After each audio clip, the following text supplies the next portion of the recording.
welcome back to Style Trails. I hope everyone's doing great and everyone is pumped up for Ganesh Chaturthi because I clearly am. And I'm back with a Ganpati DIY decoration at home after so long. So I'm super pumped about this video as well, and I absolutely loved how the decoration turned out this time. It is exactly how I envisioned it. So I'm super excited to share the DIY with you guys as well. So now without wasting any time, let's get started. For making the center danglers, I've taken a white thread and folded that in half so that I can make a loop later on. Next, I'm just going to stick these tiny mirrors and sandwich the thread in between with the help of a glue gun. I went ahead and made a few more as well. Then moving on to flowers, I've taken a few colored paper, so we're going to start by cutting the paper in different sizes for the petals. I went ahead and cut them in different sizes. After that, I'm just cutting the petals right in the center. I'm not going all the way up, I'm just stopping a tad bit below the center. Next, I'm applying glue on one side of the petal and overlapping the other to make a curved petal. I then went ahead and glued all the petals together. Now for making the base of the flower, I'm cutting a circle. Now into assembling the flowers together, I'm going to start by sticking the petals we made. Just make sure that one end of the petal always overlaps the new petal like shown here. I'm using the same technique for all the petals that we have made. For the center of the flower, I've taken a rectangular piece of paper and folding it in half, and I'm drawing a line for my reference so I don't cut all the way through. Then I'm just making a paper fringe.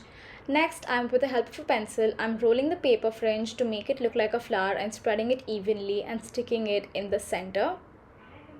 After that, with the help of a pencil, I'm just rolling out all the petals so it adds more texture to the flower.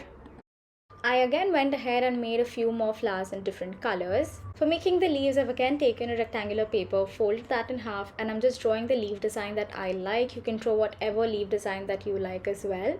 Moving on to the most exciting part, that is assembling everything we've made. So here I've covered my hula hoop with the gold satin ribbon. I'm going to use this flower foam as my stand for the hula hoop so it stays steady.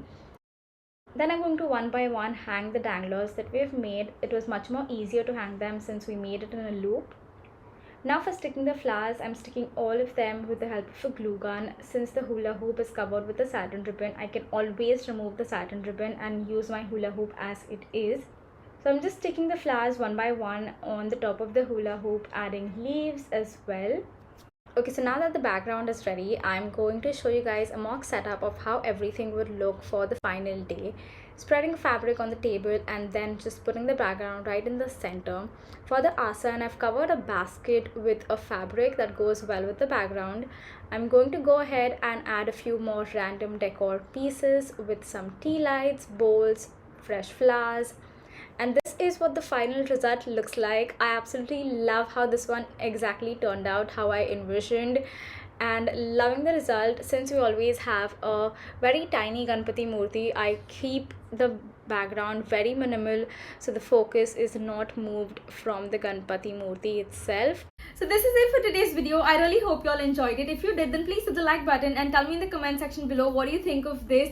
And if you recreated, do send me pictures on my Instagram or on my Facebook. All my social media links are down in the description box. And I really hope you all loved this because I absolutely loved how this one turned out. And I will see you all in my next video.